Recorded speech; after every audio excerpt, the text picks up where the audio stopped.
വീട്ടിൽ പൊങ്കാലയിടാൻ സാധിക്കുമോ? തീർച്ചയായും. ലോകത്തെവിടെയിരുന്നും യഥാവിധി പൊങ്കാലയിട്ടാൽ ആറ്റുകാലമ്മയുടെ അനുഗ്രഹം ഒഴുകിയെത്തും. വീട്ടിൽ പൊങ്കാലയിടാൻ അതിരാവിലെ എഴുന്നേറ്റ് കുളിച്ച് കഴിയുമെങ്കിൽ ലളിത സഹസ്രനാമം ജപിക്കുക.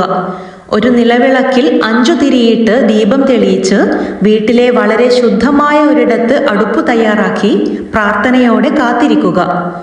ആറ്റുകാൽ ക്ഷേത്രത്തിലെ പണ്ടാര അടുപ്പിൽ തീ തെളിയിച്ച് അത് പുറത്തെ അടുപ്പിലേക്ക് പകരുന്ന സമയത്ത് കത്തിച്ചുവെച്ച നിലവിളക്കിൽ നിന്ന് കൈവിളക്കിലേക്ക് തീ പകർന്ന് അത് അടുപ്പിലെ വിറകിലേക്ക് പകരുക.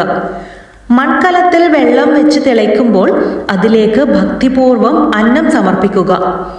അരി തിളച്ച് തൂവിയാൽ ശർക്കരയും തേങ്ങയും അണ്ടിപ്പരിപ്പും മുന്തിരിയും നെയ്യും അടക്കം അതിലേക്ക് പ്രാർത്ഥനാപൂർവം സമർപ്പിക്കുക.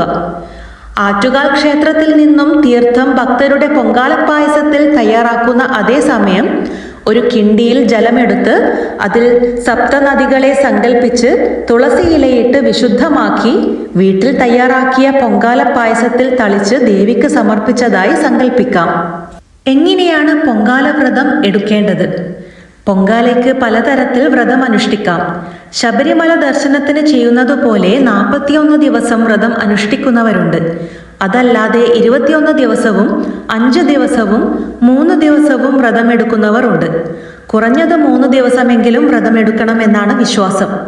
വ്രതമെടുക്കുമ്പോൾ മാംസാഹാരങ്ങൾ വർജിക്കുക. സസ്യാഹാരങ്ങളും ഫലമൂലാദികളും കഴിക്കുക. ധാരാളം വെള്ളം കുടിക്കുക.